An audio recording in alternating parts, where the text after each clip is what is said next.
Hello and good morning. It's time for Explore Classroom. My name is Jennifer Bergen, and I am so glad you are joining us today. Many viewers in the United States celebrated Mother's Day yesterday. So to all of our explorers, educators, and viewers who just celebrated, we thank you for the power of mentoring and love that you share with the next generation. We're also celebrating Asian American, Pacific Islander American, and Jewish American Heritage Month.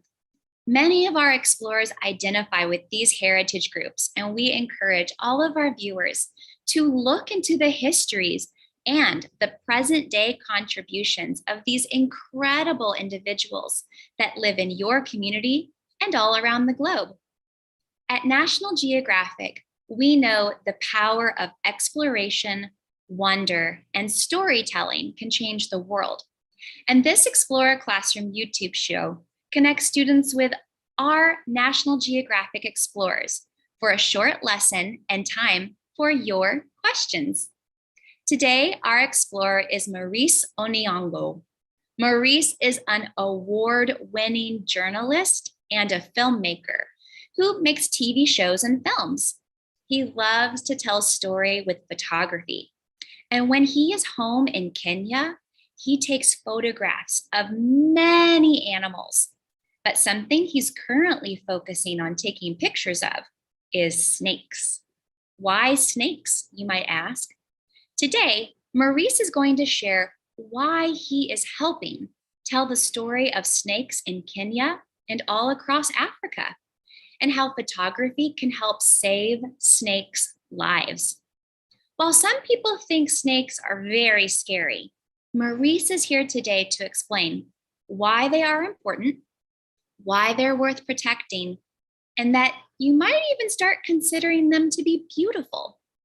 But before we get into today's lesson, we would like to welcome our viewers who have registered in advance and are joining us from around the globe.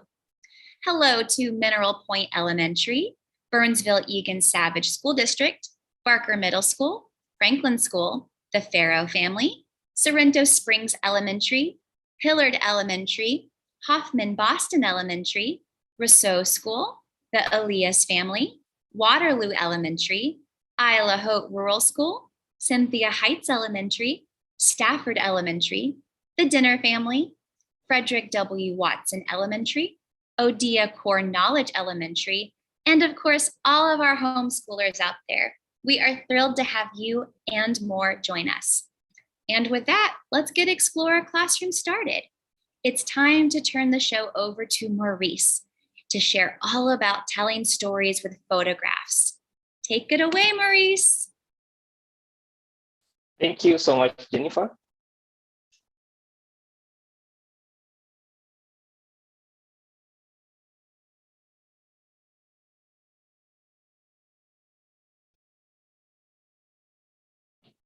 Thank you so much for having me here today. I'm very excited to meet you all. Good morning from where you're watching this, and good afternoon from where I am. I'm really excited to be here. And today we're going to talk about photography and how you can use photography to champion for conservation. I know most of us here are champions. We champion for the environment, we champion for good causes. And today I want to share with you why it's also important to champion for wildlife using photography. So I'll start with my own history and where I come from. So I come from the east of Africa. My country is called Kenya. Africa is a big continent with 55 countries, and this is where I come from, Kenya, and this is me when I was growing up as a child. And one of the things that I loved doing when I was a child was watching wildlife documentaries and wildlife photographs from the National Geographic, and also from our local TV channels in Kenya. So I really loved doing that as a child growing up. And when I was growing up, I told myself that when I grow up, I want to also do that also take photos of wild animals, and also traveled. I used to love to see how they travel from one national park to another. So I that's why I desire in the country and look at the animals and photograph them. So like these ones here, we have like the cattle egret on a hippo. This photo I took it in Amboseli National Park. Then there's the lion there. I took that photo from Masai Mara National Park. Those are still in Kenya. And then this is, we all have our favorite animals, do we? I know each of you has a favorite animal. Others, they love their cats. Others love their dogs. Others love the lion. But for me, my favorite animal is the elephant. I also love cats. I also love dogs. I also love lions. But my favorite one is the elephant. And I love photographing the elephant because they're beautiful and they're very gentle giants. If you respect them, they're good animals and I love them. And also, I also love taking photos of giraffes. Giraffes are beautiful animals. Like when you see one in the park, you just love how they look, how majestic they are, and how tall they are. And something else that I love about photography of wildlife is bird photography. Like if you look at the birds, each of them look like they're communicating in one way. They always doing something. If you look at the first one, it's like the two birds are communicating. It's like the two birds are talking. And then the middle one is called an ostrich. This is a male ostrich. And you can tell it's a male ostrich because of the color. So when you look at it, it looks like it's looking at the photographer, asking the photographer, why are you taking a photo of me? And when you look at the next one as well, it's also looking at the photographer and asking them, why are you taking a photo of me? So this is one of the reasons as to why I love taking photos of wildlife, because they communicate in one way or another. When you go close by to them, they communicate to you, and they're always nice friends. This is one of my favorite photos of, this is called a wildebeest, and the photo I took it in the Masai Mara during the Great Migration. That is the seventh wonder of seventh wonder. So this was during the crossing. They always cross from Tanzania to Kenya once every year, and it's a majestic, sorry, it's a majestic view from thousands and thousands of wildebeest crossing the river from Tanzania coming into Kenya.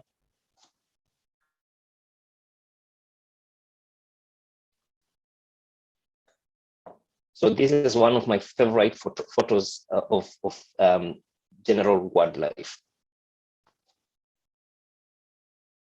And then again, we come to my favorite animal, the elephant, and why I do photography. So one thing that happens with elephants is that there are several bad people who have been poaching elephant for their horns, which is called the ivory. So poaching is when the bad people hunt an elephant and they take away its horn to go and sell it and to do other bad things with them. So this has been making the numbers of elephants to go down, especially in our country, in the Eastern Africa region. And I decided to use photography to tell the story to show how beautiful an elephant is with its horn on. You can see how majestic the animal looks. But for the bad people, they don't see that. They take it away and they go and sell it, which is not good for the animal and it's not good for our environment. So that is why I decided to use my work as a photographer to tell the world that, look at this animal, how beautiful it is, and why we need to protect it. This is another elephant. Just look at the ivory, how beautiful the ivory is on the elephant, but some bad people want to take it away and they're destroying the environment because of that.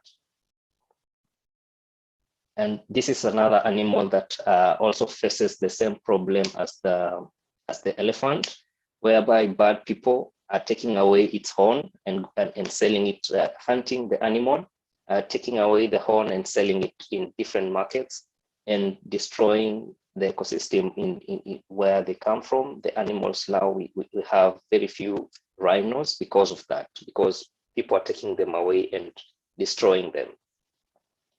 And because of that, what people have been doing to the elephants and the rhinos, these two rhinos here, it's a mother and a daughter. It's called, one is called Najin, the mother is called Fatu, Najin, and the daughter is called Fatu. These two rhinos are called the northern white rhinos, and these are the only ones remaining in the entire world. We only have two of them in the entire world because of bad people taking away their families, their brothers and sisters, and destroying them for the sake of taking away their horns. So can you imagine, in the entire world, from thousands and thousands of rhinos, today we only have these two, the mother and the daughter, in the entire world. Isn't that bad? So that's why I use my photography to tell stories of such kind of animals, and just tell the world that we are losing our animals, because if we don't speak out, we'll end up losing all of them, so that we don't have another case of other animals facing the same fate as Najin and Fatu and their family that have been destroyed. I use the photography to tell you and tell others that you need to take care of this animal, you need to know about this animal and speak about them. So now we're going to talk about snakes. But why snakes? Why should we talk about snakes? Do you think that snakes are beautiful? Yeah, I know some of you think that snakes are beautiful. I also think snakes are beautiful. That's why I am interested in telling stories about snakes. So something about snakes, they fascinate me. They come in all colors, come in all sizes. Like we have a tiny one like this, and we have like one that is, if you stretch your hands like this, there's still a snake that is bigger than that. Just do this. And when you do this, there's a snake that is bigger than all your hands when you stretch. So they come in all sizes, they come in all colors. Some are deadly, some are friendly. And there are also some things about snakes that I want to tell you about. Some quick facts about snakes. For instance, if you look at this one, all snakes, they don't have eyelids. They don't have these eyelids. So they don't close the eyes the way we close like this, because they do not have the eyelids. That's how they are. Also, if you look at this, the snake that we are seeing here, they do not have ears. They do not have ears. They're just like that. Isn't that amazing? Can you imagine an animal without ears? Also, if you look at the face of a snake looks like the entire face is made up of a nose. But I want to give you a fun fact about the snake and the nose. The snake uses its tongue to smell. So when you see the snake taking out its tongue, it is smelling, even though it looks like. So this is the snake that got me interested in taking photos of snakes. This is called the Mount Kenya bush viper. And this snake has, some bad people are taking it away from its natural habitat, from where they live, that is in Kenya. This type of snake can only be found in Kenya, and they're being taken away and being sold by bad people. It's called the Mount Kenya bush viper, and it's a little beautiful snake that is not harmful, that cannot harm you. And when I was looking for it, because people have taken them so much from where they live, we looked for this snake for more than 3 weeks. We only found one after like 3 weeks. So because people have been taking them away, we don't have any of them remaining in their natural habitat. We have very few of them remaining. This is another one. This is called the Kenya horned viper. It has 2 little horns on the head, and it also faces the same problem as the one that I have shown you, the Mount Kenya bush viper, whereby some bad people have been taking them away from their natural habitat, which is in the forests in Kenya, and selling them to some other people. So why is it important to photograph the snakes and tell their stories? For me, it is important to you to do this because through my photographs, we are able to document the threats and the challenges that the snakes are facing. And we are able to raise awareness so that people can talk about the challenges that the snakes are facing, and also people can start protecting their habitats. And through my work, I hope that they can get the attention that they deserve and we can protect them. So I'll just share a little bit about the equipment that I use. I have a small camera, and I have a tripod that I use to put on the camera so that it can be stable. And also I have that long lens because when you photograph animals like snakes and you fear them, and like me, you have to keep your distance. So my lens helps me to take photos of that snake from a far away distance and be safe, and also take good photographs. So how did I manage to take photos of the snakes? You might wonder, because it's not easy to take photos of snakes. So one thing that I did was I worked with people who work with snakes, the people who are experts. The same way like our teachers are experts in our classes, we also have people who are experts working with snakes. So I worked with one of them who helped me when I was photographing the snakes. And then what do you need to do when you're photographing snakes? You have to be patient, because you might not get the shot that you want, the picture that you want at the exact moment. So you have to be patient. For instance, the first time I saw the snake, because I fear snakes as well. The first time I saw a snake, I took so many photos, and most of them were not good because I was shaking and I was numb, because this is the first time I'm seeing a snake and I'm afraid of them. So I was so shaking, and most of my photos were not good. But because of patience, I persisted. I continued taking photos, and with time, I overcame that challenge. I know most of us have different challenges. Maybe you want to play football, but you're not so good at it, and you feel down, or you want to do something and you feel down because of that. But just like me, if you keep on doing it, you get better and better. And look, today we have great photos, and I'm sure you as well, if you persist and keep on doing the same activity, you'll be good at it and you will excel. And then something else that I consider was my personal safety. I had to wear boots going into the bushes. I had to wear a jacket that protected my arms, so that if anything, my body is safe. And if you look at that photo, the bushes were shaking, so I thought that there was a snake coming for me. That's why I look like I'm almost running. So asanteni sana. I wanted to do it fast so that we can take questions from you. Asanteni is Swahili, the language that I speak, and it simply means thank you. How can we join your mission? How can we take photographs and tell stories about animals?